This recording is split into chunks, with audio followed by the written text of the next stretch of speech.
else was new. Tanks, motorized equipment, and one of our own inventions, the dive bomber. All this rearmament was strictly illegal, according to the Versailles Treaty. And the next illegal step Hitler took was to march his troops into the Rhineland, a strip of land between Germany and France, demilitarized after the last war as a precaution against future German aggression. But Hitler's plan of eastern conquest demanded a barrier against democratic action in the West.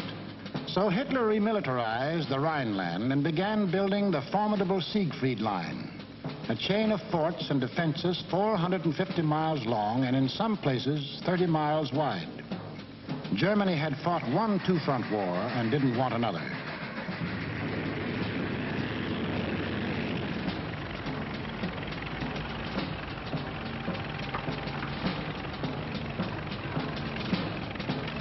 As many as 500,000 men worked as much as 20 hours a day to build 22,000 fortified positions on land, where, by treaty, no German soldier was supposed to set foot.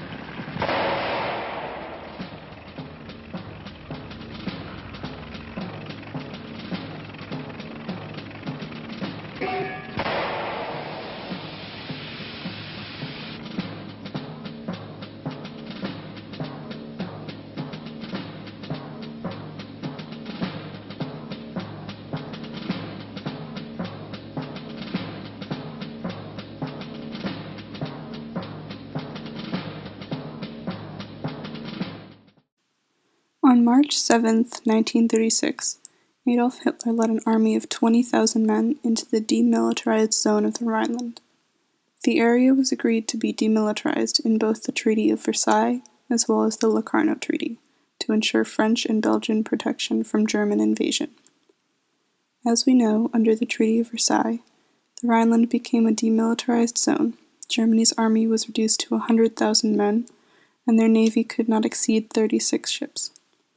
Germany was forced to sign the treaty under threat of continuation of World War I, which would have been more detrimental for Germany than signing the treaty. In 1920, Germany began showing an interest in being included with the other European nations, and so they agreed to the Treaty of Locarno, which basically reinforced the Treaty of Versailles. But after Hitler became Chancellor in 1933, France grew more and more worried due to Hitler's first intention of overthrowing these treaties, and therefore being able to remilitarize the Rhineland.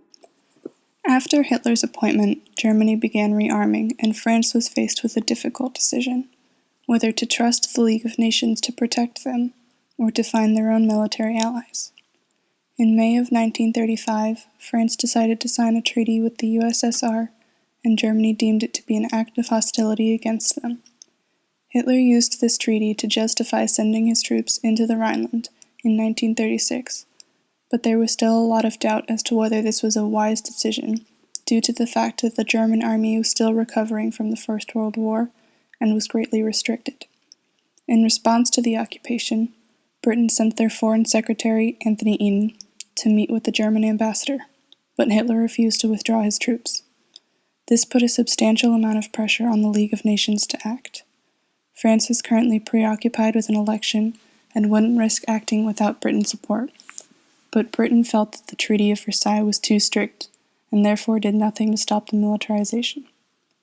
In the end, the occupation of the Rhineland was the first spark to war, and Hitler went on to invade and take over many countries in the following years, such as Austria, Czechoslovakia, and Poland.